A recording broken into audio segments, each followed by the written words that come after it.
Back again. Austin is joining us again this week. Last week it was just the trio of knuckleheads, myself, Robbie, and Kevin, and now Austin coming back. He has his voice too. He was calling two matches over the weekend. So, got some, what was that? Basil Hayden, I think I saw you had. And I mean, whiskey will always do the trick, honestly. So don't Good blame stuff. me on that one. And now he's back to it. So let's have him dive right back in. Austin, talk about the weekend. You got a chance to call a couple of duels. How'd everything go? And what are some of the highlights? Well, it was good if you're a Stanford fan. Coach Chris Ayers came back home to the East Coast, took on Penn. Had I guess, an upset on paper there, but I thought it was going to be pretty close. Came down to the wire, had a pin at heavyweight. Um, the big match there was 125. Max Gallagher of Penn kind of just named the starter recently here as a freshman. Knocked off Nico Provo. I think he's number 12 in the country right now. Was number one at one point after he came on the scene on fire at CKLV, just kind of torching that bracket. So Gallagher knocked him off, and then Stanford took the walk up the street to Drexel, put a beat down on them. I was on that call too, unfortunately. I think they won 9 matches to 1. So good day for a Stanford fan, not a good day for if you're a Philadelphia wrestling fan. Um, 2 days prior to that, Penn lost to Lehigh. Lehigh has been looking really good, 4-0 in the conference right now. They're one of, I think, 5 undefeated teams in the conference, but they had the most wins at 4-0, like I just mentioned. So um, they knocked off a pretty good Navy team this weekend, too, did Lehigh. So EIWA is back in full dual meet mode. Rankings are going to be coming out this week. There are a few head-to-head matchups, to help with those rankings, but they're going to probably change here in the next week or so as we get more head-to-head matchups. Yeah, We say Provo Binghamton get knocked off Navy as well. Yeah, Binghamton, that was their Binghamton actually didn't mentioned know. that. Yeah, thanks, Robbie. Binghamton's first win over a top 20 program in school history. So yeah, Wow. I mean, yeah, Navy's a good team, but they have 4 losses in a row right now, so they're kind of hitting a little bit of a slump. Um, but knowing Coach Colott and those guys, they're all eyes on March, right? That's the saying we all hear, but yeah, they'll be back. They got a few guys dinged up too, which doesn't help, but Navy's always a tough team. I'm not worried about them. They'll be fine. Yeah. Navy kind of came in hot this year and had a really good start. And you mentioned Provo. Provo's one of the what 9 or 10 guys that have held down the number one spot for like a week. So I mean, it's at this point, it's not even like a surprise or a shock when one of these guys at 125 gets knocked off. I think what is it? Ayala, who will obviously get to Iowa. He had it for what, like a day. Yeah, pretty So much. it's just like not even it's like not even a thing right now. So it really is basically a toss up. Before we even get to Big Ten, let's go to the ACC. Man, rocking the Virginia vest today, showing Yeah, what. that's courtesy of Jay Aiello's mom. She made that just for me. So shout out to Jenny Aiello. Wow, She's you good get people. custom stuff. Look, we don't mess around in the ACC. We don't mess around. No, That's pretty awesome. she saw me talking crap because I like vests. I have a large vest collection. It's nothing like John Smith's, but I was What asking about teams if they had any vests available, and they didn't. So she made me one and brought it to me at ACC's a couple years ago. So it's pretty sweet. what about Mr. Burns? Do you have a similar collection to Mr. Burns? That Simpsons joke didn't land with anybody, huh? No, Oh, damn. All right. We'll cut that out, no. Kevin. Thank God for editing. Nope, leaving it in, leaving it right in the entire thing. But no, Someone's gonna what's laugh at that joke. somebody will get that Somebody joke. will somebody will get it. He's got an audience of 5, so at least one of the 5 will laugh. Uh, so what is going on in the ACC outside of the custom vest that you guys give out, or at least that you get? Not a lot. It was a really light weekend for the ACC. Duke lost at home to Chattanooga on Thursday night, I believe. Thursday night or Friday night. And then Pitt hosted Arizona State in an interesting duel on Sunday. I don't really know what to make of it. It was kind of a weird duel. Pitt, Arizona State didn't start a lot of their starters. Um, for the most part, Pitt starters looked good. Alden Heller lost the match, which was kind of funky. And it came down, they were up by 6 going into heavy for the one match that everybody wanted to see with Dayton Pitzer and Colton Schultz. And Schultz was up 3, Pitzer was in on a shot. And when Schultz sprawled back, looked like Pitzer dislocated his shoulder, tried to gut it out and go again, and it went out again, and trainer said no more. So that tied up the duel, and they lost it on criteria because that was the only 6-point match. So it was a bittersweet way to end. Looked like they were kind of in control in the driver's seat going into that final match, and it just was about the worst way it could possibly end for them. Yeah. Colton Schultz is not a guy you want sprawling on you. Nope. He's quite the large gentleman. And so, yeah, no, hopefully the, Pitzer can recoup pretty quickly here. But yeah, Can we address the fact though that Colton Schultz still looks like he's 12? It's a little concerning to me. Like he's a giant human, but he has a baby face. He's So enormous. scary.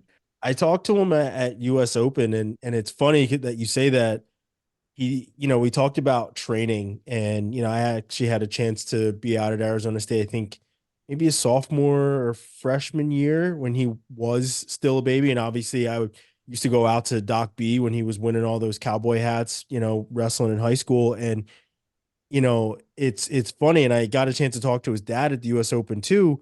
And he said the same thing, is just like, Colton's now 24, and he's like, he can't train the same way that he wants to. He doesn't bounce back the same way. So it's funny. He looks extremely young. I mean, he's enormous, but he's just like, man, I just can't do it the same way. It's funny. He was like, it's funny because he used to obviously wrestle with Adam Kuhn. And, at that point, Adam Kuhn was really considered the veteran against the young kid. And now they're just 2 veterans, and they're just like 2 old guys in the Greco room. Right. So it's pretty wild to see like how much he's grown, because he actually has to kind of watch his weight for 285 because he needs that weight internationally. But he's still, full on baby face. It's never going to change. His neck looks to be as thick as my waist. Like, Yeah. Big dude. Yeah. Yeah, he's a giant. Yeah, I did see that that match was that duel was really good, and that Austin looked pretty good. At least he came back, or Cole Matthews looked pretty good. Had a really good match in that duel. Do you feel like he's kind of getting momentum again? I mean, at least the highlights looked like his old self. Yeah, he looked great. He racked up almost 5 minutes of riding time, and one of the points that he gave up was a stall point because he wasn't turning. So, I mean, I liked how aggressive he was in like late second, early third period. I would have loved to see him, put him back on his feet. Clearly wasn't having any trouble holding him down. So it'd been nice to see him be more aggressive. He did get the major. I would have liked to see him kind of go for blood and go for attack and see what he could do. But that's the Cole Matthews we need to see. And that's what, I've talked about that with him. And that's a conversation we've had. Like, he knows how good he is on top. He knows he can ride anybody. He's not necessarily going to turn everybody, but he's always been so comfortable winning those 1-point matches because he can get that ride out and feels safe and comfortable doing that. But he's got to be that aggressive guy. He's got to, get after people more on his feet and build a bigger lead, especially with these 3-point takedowns now, because you don't have as much of a cushion. You give up one takedown and it's a whole different thing now. So yeah, he's got to be more aggressive going into this. He's got a tough weight class, so it's going to be, it's going to be a challenge in the ACC too. That's the one thing that I noticed with him when I was in Nashville, is just he looked super laid back, wasn't very aggressive, wasn't trying to come out and score early. He kind of was content with just feeling a guy out, hand fighting, trying to score more points late in the match. Obviously, against Echemendia, that was not going to happen because he just kind of ran through him like a hot knife through butter. But like other guys that you would expect him to come out, put some points up, be able to scramble out of positions. That was probably the most glaring thing for me, is that he wasn't scrambling as well as we're used to. In this past weekend, he looked like he had a lot more active feet. Was there any weight cut issues in there too? Not that I'm aware of. I mean, he's not a big guy. I don't think it's a huge cut for him. I mean, certainly, like you just said with Colton, as you get older, it's harder to manage, the little things like your weight cut and feeling good coming off of that. So that could be a part of it. And he hasn't really taken matches off like a lot of the older guys have, a lot of the 6-year guys have. He's gone, full bore all year. So I mean, maybe it was good to have a week off and not have that extra match last week with the Iowa State duel getting canceled. Maybe that was helpful for him and he was able to reset a little bit. And I mean, like I said, he's got to have that pep in his step because he's got Ryan Jack on Friday. So he doesn't get a slouch at all. So he's got to get ready to go. Yeah. We'll come One back thing around to that not taking matches off kind of a thing later on, but because that kind of goes into these coaches' rankings. One thing I want to say real quick though, just and I think that in general, it's real easy to forget how even like these little injuries can really affect somebody in their wrestling. Like I jammed my thumb last Tuesday and it basically put me on IR. Like I can't lift a glass, like with my right hand. And so it's like these are things that this is minor, for me, or certainly minor for guys like that. But like the little things that these guys are always battling through all year, especially when they're not taking matches off, especially as you get older. If you're a Cole Matthews, like these guys deserve a lot of credit and want to just throw it out there. Like not just Cole, but any one of these, warriors, like they're going through some stuff. So good for them. Yeah, like some of these guys are just like held together, right? It's shoestring and bubblegum holding these guys together. And you look at a guy like Pat McKee, Yes, he that's what I just was gonna say. been through a war like every single year, and you think he's gonna come back healthy, and now he's got this enormous knee brace on. And I Yeah, mean, still doing absolute crazy Pat McKee things. And like we can get into it now. Like his match against Nebraska was insane. Every time, like I had to like run it back because I'm like, does he mean to do this, or is this another guy falling with style? Right? Like, yeah. is this like another guy we can put in that Buzz Lightyear category of just like falling with style when he gets taken down, he's rolling through and somehow ending up on top. We've seen Pat McKee do some crazy stuff in the past, but like that was a bit much. That was that was a little much for me. That first takedown was like a cartwheel out of as deep a double as you can get, and then it was just like on top. And all of a sudden, the guy, he was turning Caleb Smith, and then the other one he goes like flat on his back, like his head snapped back and everything. It's like, yeah, that was completely insane. I don't remember who it was. It might have been Burrows. It might have been James Green. I don't remember who it was, but somebody on Twitter, it might have been Yanni actually, had used the word kooky to describe how that match went, and I thought it was pretty fitting. Yeah, I had seen somebody say like, something about that match on Twitter, and I hadn't seen it. Mhm. I had to go back and watch it. And as soon as I'm like, now I see what they were talking about because it just doesn't make any sense. And I mean, Smith had his hands locked under his butt, ran through a double and got rolled through and taken down. Like it was the wildest thing. I mean, I will give Pat McKee credit though, because of the work he did on top. Like those takedowns, call what you will, you can say that they were kind of fluky, whatever else. He rolled through them. We've seen guys roll through takedowns before, be dead to rights and come out on top, but he did a lot of work on top, picked up back points. It was a complete match for him in terms of his top wrestling and being able to counter a guy who was just on your legs and just continues to attack. But, seeing him with the knee brace, it's just like, man, this guy needs a break every single year. He's either on the backside, crushing guys, scoring a whole bunch of points at NCAAs.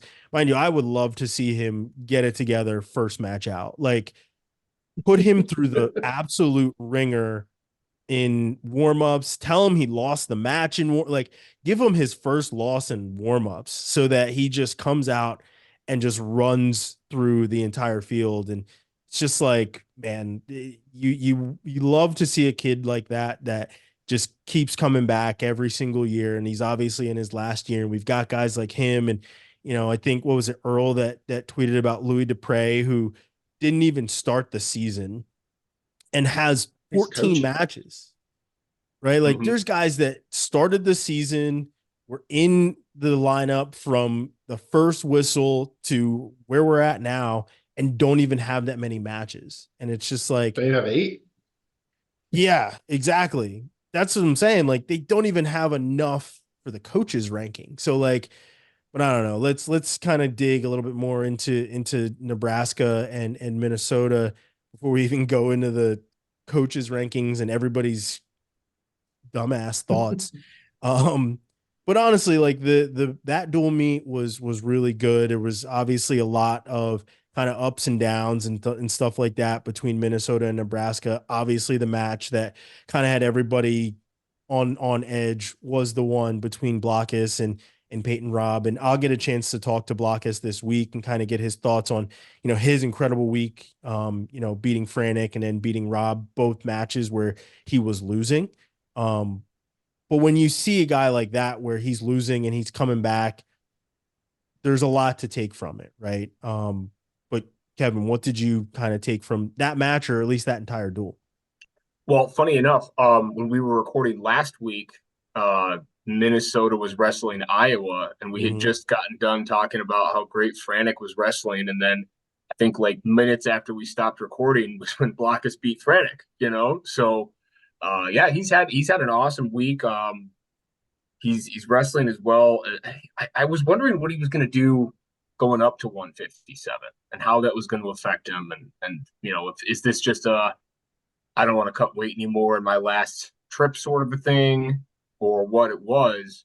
But yeah, he's wrestled excellent. He never has lacked confidence, as far as his development, even though I think a lot, some people would look at his college career and say it developed a little bit slowly, but man, he is right where he wants to be. We were talking before we started reporting about 157. It just kind of turning out to be a little bit less cut and dry than we all kind of thought, or at least it's been looking that way recently. But he's been fantastic, and I'm really excited that he decided to come back for this final run. When I mean, really up until maybe October, we all thought he was done. So this is great, good for them. But the duel itself was awesome, man. It was back and forth. You had a bunch of upsets. You had Salazar coming in and getting that win against Pinto. Salazar's got an awesome mustache. It was. I mean, and then Nebraska did what they needed to do to finish it out.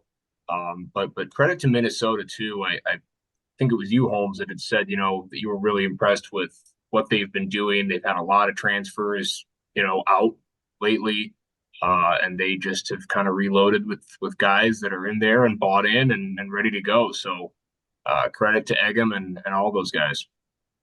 Yeah. And I'll obviously like I said, get a chance to talk to Blockus, but I think him going up to 57 it's a fighter play, right? I think it's him, he obviously took that one fight with Bellator and, he's a professional fighter already. So I think it's a way to not grind his body completely out and prepare himself for that next step of, his career. Um, Obviously the other match that everybody was talking about was Penn State, Michigan, and Penn State they flexed, right? Like even without Starachi in the lineup, who said he was sick, and he's not a guy that is going to just duck anyone. So anybody that I mean, obviously I take it kind of as just people being just whatever, kind of tongue in cheek on Twitter. He's not ducking anyone ever.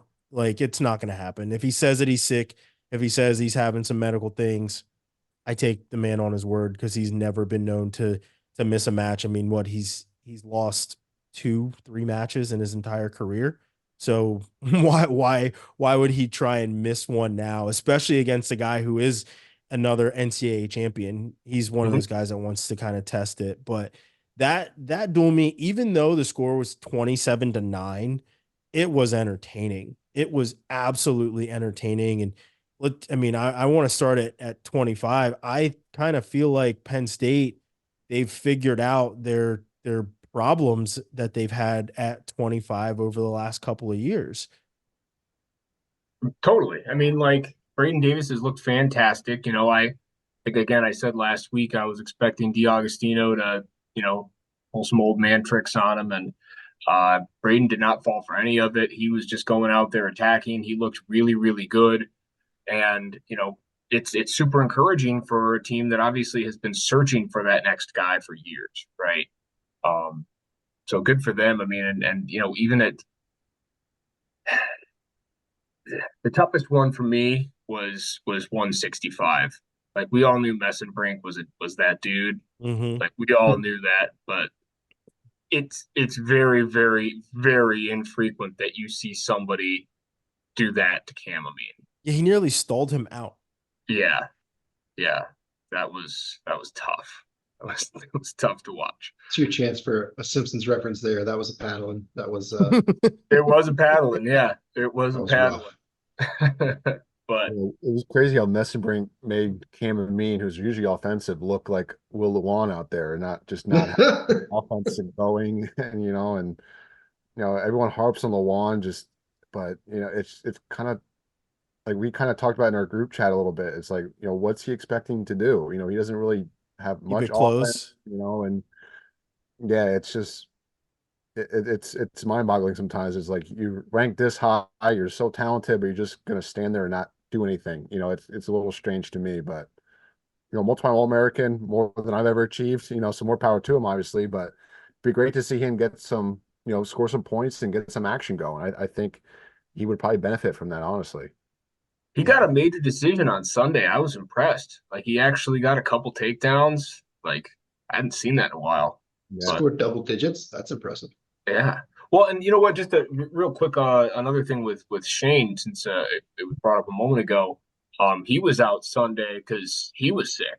Mm-hmm. So, it was pretty interesting. I got to talk to him just for a brief moment, and then I realized he was on like a FaceTime call, and I was like, "I'm sorry, I'm an idiot." I walked away. It's like you're on the phone, aren't you? I'm sorry. Leave you alone. Um, but again, just to get back to Friday, like I was happy that he went out there and wrestled Bearclaw, who wrestled excellent, in that match. Shane was obviously able to get the win anyway. But I was glad he was wrestling there, and even if he was sick Friday night, was able to take the break after the fact. Yeah. Yeah, I mean it was a back and forth, at least on the mat. There was a lot of back and forth, right? A lot of parity. Things were very close. 25 was awesome. 33, I don't know what the hell that was, but I kind of feel like after I watched that entire match twice. I feel like he was trying to set that up in regulation as well. Because if you look, when he got called for locked hands, when Ragusin got called for locked hands, he was in the same position. He was looking for the same kind of a thing. It just so happened that when they were on their feet and he locks his hands and he rolls them through, and he said in an interview afterwards, he was looking for neutral danger, but Nagao didn't move when he Right. put him there. So he just kind of got lucky in that position. But if you go back and watch, I think it was in the third period where he gets hit with that lock, or second period where he gets hit with that locked hands.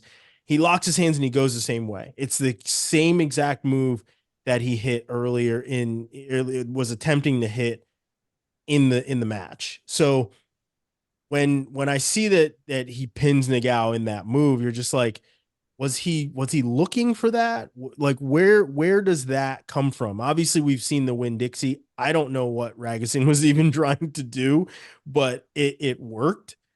But like, man, I think if we see that match again, which obviously we can, I think Nagao goes completely different. He stays head outside. He's going doubles. He's not trying to shoot head inside so we can get kind of dipped over to his shoulders. You ever do like when you're wrestling in the practice room or whatever, and you just like find something and you're like, oh, okay. Like I like this position. I like this situation. I can use this. I feel like that happened like this week because I've never seen him do that or try that before. But it was clearly intentional. He felt confident in the position. Um, yeah, it was really impressive. And if you're Michigan again, you got paddled, right? We'll say that, but um, you feel good at 184 having a close match with Truax. You feel good at 141 with Sergio doing his thing, wrestling close with Bo. But yeah, I mean, it was Penn State's great, man. I don't think that's news. That's not why we're on the microphones today to announce that to anyone, but man, they just keep doing it. Yeah. I think that Penn State does a lot of that look what I found kind of wrestling in the room. And Yeah. I'm not trying to like break news or like, hey, this is the Penn State secret sauce, right? But like you've heard Kale talk about we just want to have fun. And a lot of guys they go in the room and there's a lot of play wrestling, there's a lot of scrambling, there's a lot of sparring, a lot of stuff. And I feel like they utilize that a lot just based off of how you see them warm up, the times you've seen them warm up for matches. I feel like that kind of look what I found kind of a thing happens, or at least not happens, but I feel like they do that a lot to see what sort of positions they can put themselves in. Because if you look, I mean, Penn State, obviously, they're very good. No, like you said, no news flash there. But the situations that they get in, and obviously this is one that happened against them, but the situations you've seen a lot of their guys in and they come out of fundamentally for them. It doesn't look like they were just scrambling through a position. It looks like it's a position that they're like, oh yeah, I've been here before. Like, let's just keep going through this. I mean, probably Win Dixie came from it. There's just a number of things that you've seen for over the years from Bo Nickel, from David Taylor. I mean, Taylor is probably one of the more fundamental guys, but like, Jason Nolf is at the top of the list of the look what I found kind of a thing. And I've seen Mhm. Carter Sirachi, I think it was last year at the journeyman event. He kind of like stepped up and pinned a guy with like a one-arm cradle. And I said to him afterwards, I'm like, did you kind of fall into that? He's like, fall into that. He's like, no. He's like, if I would have stepped up anymore, I would have choked him out. And he's like, I knew exactly where I was at. So I'm just like, you guys must do these things kind of a lot. And it was kind of that conversation that I had with him that I was just like, they must put themselves in a lot of these different positions. And like I said, not trying to figure out I don't have any sort of plan for Penn State. I don't know any secret sauce. I'm just saying the positions that we've seen them in, they wrestle through them very well to the point where it looks like more of a fundamental thing for them than, other teams or other wrestlers, right? So that's kind of my Penn State thought, I guess, for the day of when you watch them wrestle. But I mean, the rest of the Big Ten was firing, right? We had a ton of matches. Big Ten is probably obviously they're the biggest conference, so they're firing on all cylinders when it comes to the dual meets. And you're not going to get as many conference crossovers as with Big Ten teams anymore. But kind of, I mean, what was your guys' take on anything that we saw from the Big Ten this week? I thought the triple header they had on Friday was really, really cool to get, Mhm. fan engagement and get excitement for all these matches. And, obviously they're high-end matches, high-ranked teams and, high individual bouts, but, just getting that out there, the triple header, and, why can't they do that, every once a month or something like that too? And, will other, will the ACC, for instance, follow along with that and do that next year? Whoa, whoa, whoa, whoa, whoa. That's gimmick infringement, son. We already do Friday night duels. Excuse me, maybe do the quadruple header next year for the ACC. I think it's a good path moving forward for other networks and other conferences to kind of get that excitement at the fan level and say, hey, we're televising, we're going all in on this sport. It was really good to see. I wonder what the viewership counts are. I don't know if that's out yet, but be interested to see if that was higher than a typical Friday night match for the Big Ten like that. Yeah, you got to give props to ACC for Friday night duels. They certainly have done this before. We've seen it done before. But it was honestly it was telling to see the Big Ten do something like this. And obviously, I think what was Shane Sparks was on the first duel and the last duel. So obviously For some reason. there was some remote calling going on. So luckily, it's one of the good things that come out of that crazy virus we had of realizing we can do things remotely a lot more. Yeah.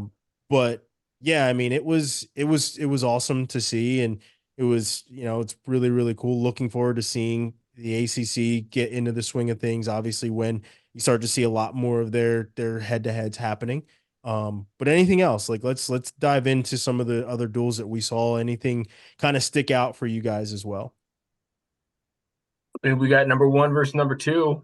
Like, granted, it's at 125, so like the rankings don't even matter, you know. And I'm like hesitant to even like call it that at this point. Yeah, It's just right. like two guys at 125 that we think are top five ended up wrestling. For the time being, one had the number one ranking and the other one had the number two, and stuff happened. Yeah, I'm yeah. just gonna put an asterisk next to every 125 match for the next year. Well, the only guarantee is that if you're ranked number one, you're losing. So that's up until like March, the end of March. At that point, like you get to hold on to it for a minute. Yeah, it's anybody's game at that weight class. It is a free for all right now, you know, and I said to Earl, I was like, does Ramos get the number one ranking again? Like, what happens there? I mean, maybe you just don't have a number one ranked guy at 125. Maybe you just say everyone 2A is and 2B. 2 through 33 from now on until you guys figure it out. I'm done thinking about it. You guys figure it out, and we'll do it in March. How about that? Yeah, Like I'm scrolling through the rankings right now, and I'm at like 20. And if you told me like, "Hey, Steve O'Poolen won the national title," I'd be like, "Yeah, all right." Any of Yeah. these dudes can win it. yeah, it's like those tall skyscraper buildings that don't have a 13th floor because it's unlucky. Yeah. For one at 125, just skip it, and there you go. That's 2 through 30. Yeah. The rankings. No, there's no more of that. But I mean, that match with Ayala and Ramos was really good. Ramos needed one takedown, and I think even if the scoring was still 2 points for a takedown, that's probably still how it would have ended up, right? It just so happens that it was 4-1 with two guys, each guy getting an escape and one guy getting a takedown. I think, the separation it looks worse now that we have 3-point takedown, which is obviously what it was made to be, but like that's anybody's match. And I mean, but honestly, up until the final whistle, I still thought Ayala was going to win the match just based on how he's been wrestling this year.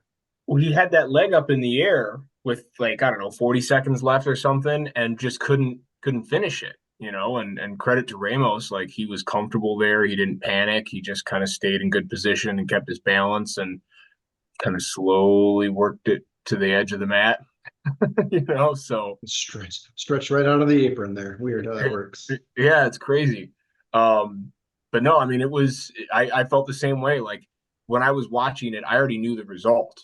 And so I'm like, how does he not finish this shot? He's got the leg up in the air. He's right near the center. But hey, it was awesome. And again, whoever's number one is just enjoy it. Get a picture of the number one ranking with your mom and enjoy it for the time being, because it won't be for long. It's essentially a participation trophy at this point. Ribbons next time. Yeah. I was impressed. I think Ramos looked great this weekend. I really wish we would have seen him against Caleb Smith. But that didn't happen in the duel, correct? It did not. So see that. Yeah. That would have been cool. Yeah. Which one of them didn't wrestle? I didn't see that one yet. Smith didn't wrestle after. Okay. Yeah. Speaking of Purdue, Blaze has returned and even in an even bigger way. Apparently he doesn't like red singlets, I think is what it really is. Because he beat Ed Scott early in the year, and now he's pinning Peyton Robb. And this was off a scramble. And he was able to stick Peyton Robb and get the fall.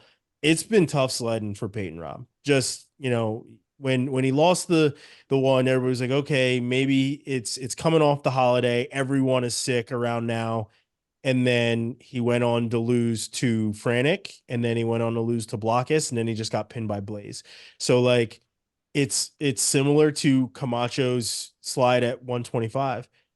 4 straight. I mean, he lost 3 in one day and then had another loss, 4 straight. Same thing happening right now with Peyton Robb. It's not pretty for these guys. But I mean, I tell you what, if you're gonna lose a bunch of matches, do it during your dual meet season. Honestly, like nobody wants to lose at all, but like take your lumps, like learn from every single one of these matches. And I mean, hat off to him too, right? Like you've seen guys take losses and then they're not back out there at all, Yeah, and even his teammate did that. exactly, right? Like you see a guy that he took a loss. I mean, I think if I was Smith, I would have did it too, because I would have just been really pissed off with how I lost to Patrick McKee. You wouldn't have seen me either. I would have not That's have been fair. there either. But no, I That's mean, fair. hat off to him. And we can kind of transition into these coaches rankings, or at least, I mean, we don't even really need to give thoughts on them, because we really know that the first set of rankings is never real.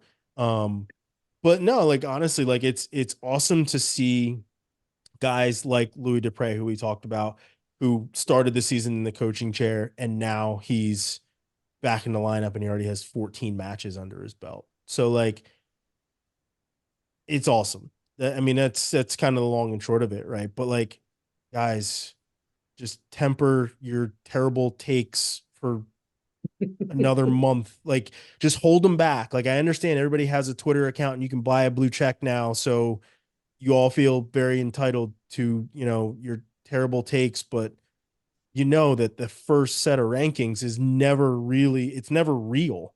I love Goodale put out the tweet letting everybody know, like, guys, like, if you didn't have a certain amount of matches, we couldn't even select your name to rank you. So it just didn't happen. What were some of the worst ones that you guys saw? Once I saw, like, I didn't even look at the graphics that NCAA put out. I was just like, I'm not touching it. Not touching it. Would you guys see any horrible takes from these? My favorite was a random Penn State fan asking why three of their national champs aren't ranked. Because they all have 6 matches. That's why they're not ranked. Sorry, that's the rules.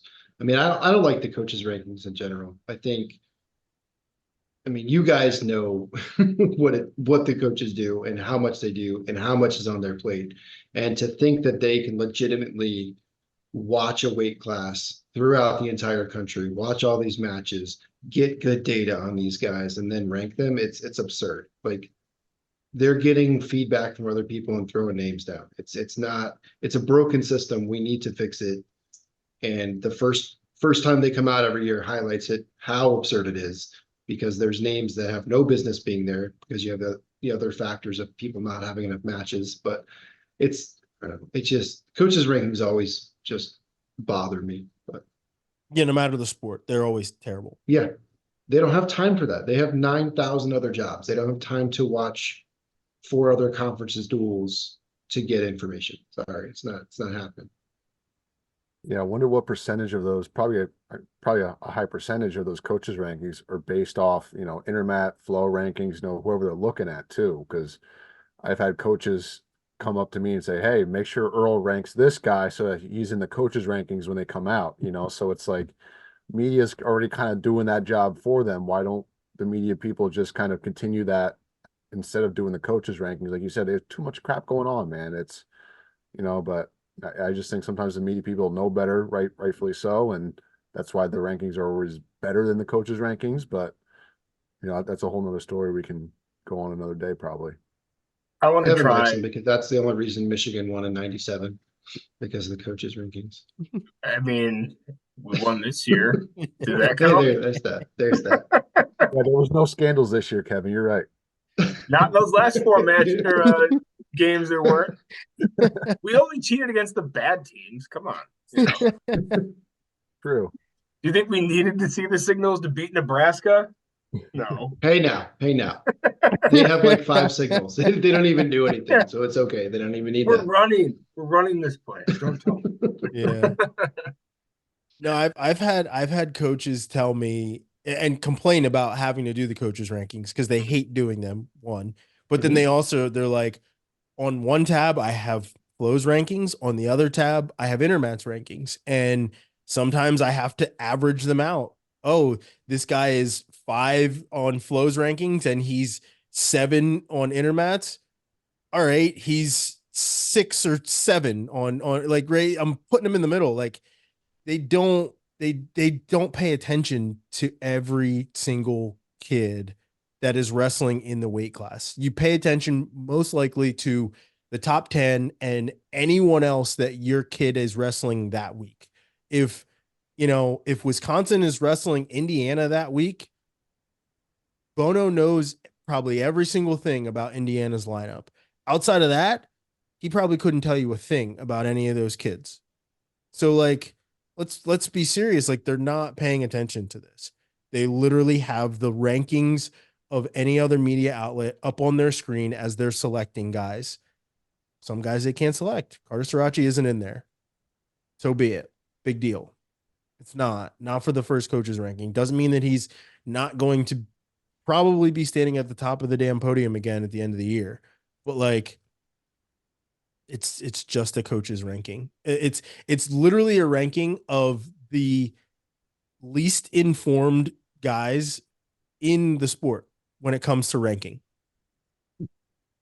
Like my favorite part though, for real, is just how mad people get. I mean, like I get there's obviously the match counts and there's all this stuff, but it's like I don't remember any coaches rankings from any year ever.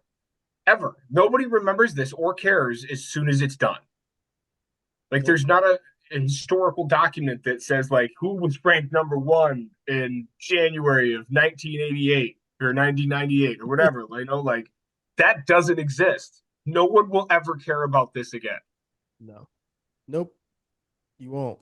So that's I mean, until the next coaches rankings come out and some guys still don't have 8 matches and can't be ranked, just like It is like I said, mind blowing to me though that you go through these and you look at there's guys that have 22, 23, 24 matches, and there's guys who are not injured who have 5.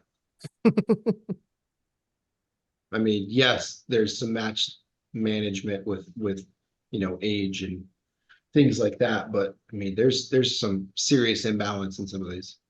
yeah. I Yeah, did it's want to shout ridiculous. out real quick. This is a quick pivot, but I didn't want to forget. Brayton Lee wrestled this weekend and looked awesome. I I I mean, ranked number one at the beginning of the year. We just talked about our rankings or whatever, but like we ranked him at Intermat number one at 57 before the year started. And then obviously just dealt with injuries and coming back from injuries all year. Clearly wasn't the same guy. Ended up transferring to Indiana. And for him to, get a major decision over Michael North, who's solid, has some good wins, just beat Trevor Chumbley. That's huge. And it was just good to see him back out there on the mat. He hasn't wrestled a ton yet this year, but good for Brayton Lee. Yeah. Yeah, I think it's a load management for, an old guy that's had a significant injury, right? You want to make sure that he is top shape at the end of the year. So yeah, and he's one of my favorite guys. He's always been awesome since back in his high school, who's number one days. Um, awesome kid. Definitely want to see him end up on the podium again at the end of the year.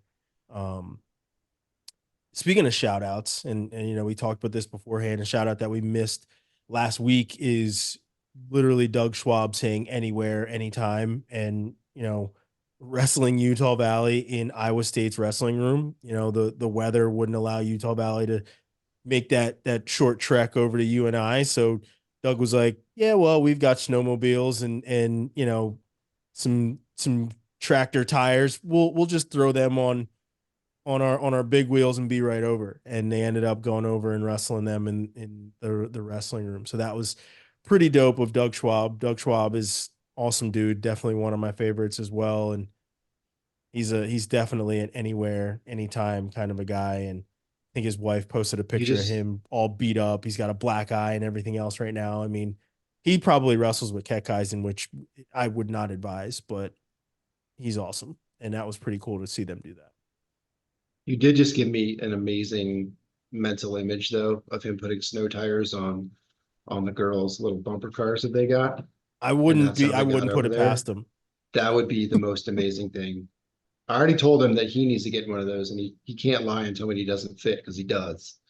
So I need to see him versus girls in that. Yeah. That family is hilarious. They're just Mhm. as Great people. intense as Doug is. Alison Schwab, we know that you are the queen of that entire house, and that nobody messes with you. So, but now it's pretty cool. From the basement battles, now they're in the room, and the kids are wrestling. And when I think which one what was it? Hayden won Tulsa this past weekend, I think. So I think so. Hendricks got fourth at Hendrick, Tulsa. Yeah. yeah, Okay. Hayden's at Bosco now. yeah. So very awesome to see those guys doing well. Any other shout outs you guys want to give before we end? Well, Robbie just shared a mental image he had. I've had girls just want to have fun stuck in my head since you said Kale just wants to have fun, but it's Kale. Kale just wants to have fun. So Can we get him in some leg warmers making a video for that? I would for pay a real. lot of money to see that. Oh my gosh. We, can you imagine if one day Kale woke up and was just like, I'm just gonna talk to all the media, like, and have so much fun with them. He honestly he has his from what I've seen, his version of fun is messing with the media. He Oh, hates I'm he sure. hates every single one of us. But like, I mean, call what it is, heavy emphasis on flow. I know he hates them just from, I was obviously there, so I know that. But like he has fun messing with those guys. He has a ton of fun messing with anyone that wants to interview him and everything else. So yeah, Kale does just want to have fun. It's all about fun wrestling for Kale. I'm gonna do a quick story time. So I've got my Kale Sanderson Wheaties box in the background. I was at Boston University camp in between my junior and senior year for like I think it was like a 25-day camp or something. And he came there, and Kendall Cross came there, whatever. Long story short, at some point it was a Q&A, and people were like, "Hey, I heard that you were chasing tornadoes or something. Like, wouldn't you be worried that you're going to get hurt? Like, you're training for the Olympics and World Championships and all this stuff, and you're out there chasing tornadoes." And his Kale Sanderson kind of slow response, he was like, "Well, there's not a lot to do in Iowa." So that was it. So you chase tornadoes, I guess. That's what you do. I And mean, nobody ever that was just an accepted answer. Well, there's nothing to eat versus pizza, though, I'll tell you that. Casey's Pizza and chasing tornadoes. Yeah. That's how it works. That's how it works. And chasing Utah valleys, I guess. Yeah, apparently get wherever you can get the match in, get it in. So yeah, I don't blame them.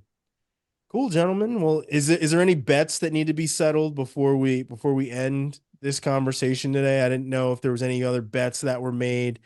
I think Robbie's probably done making the bets maybe for now. No, because we got NC State Cornell still. So That's there's gonna be definitely going to be at least fun. one more. That is going to be a Yeah, fantastic Cornell to has look and figure out to Missouri get on down there. Sunday this week. So that'll be, What's that? said Cornell has Missouri this week on Sunday. Ooh, that'll be a good one. Should be a good one. I'm thinking Vito comes back. Coach Gray said a few weeks ago, expect Vito back end of January. This would be the end of January, in my opinion. They have two Ivy League matches, I think Brown and Harvard, something like that, Saturday.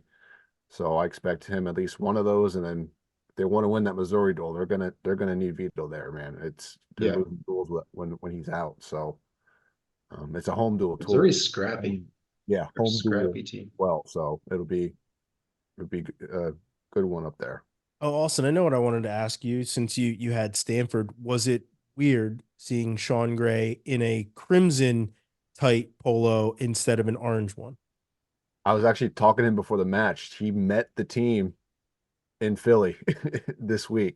He signed on with Stanford last week. He goes, I just met these guys, and it was funny because he wasn't in the corner at all. He's just giving shoulder rubs, pep talking guys. I don't even think he knows any of the names yet, but yeah, it was an interesting situation there. And, it was, I'll keep what he said between me and him. But yeah, it's a tough decision for him to make. And, but I think it's going to be the right one. Stanford's a freaking tough team, man. They're really good. So I think he'll be doing good out there. And it was just funny looking at Stanford's coaching roster, the most tenured coach is Ryan Deacon, and he's in his second year. So it's brand new out there for everyone. Everyone's kind of fallen into place, but Ayers has done his thing at Princeton, and they'll be really good in no time. So yeah, and if we're giving shout outs, I was impressed with Cardenas at 157. That guy, He's good. he wrestled really well. I don't see any weaknesses in that guy, and I was hoping him and Ravano from Penn would be a good match because Ravano's been red hot, and I think Cardenas majored him. There was just no weaknesses in that guy, and he was looking good, and they had a few guys that were looking really good. So yeah, props off to Stanford. Yeah, they're going to be good.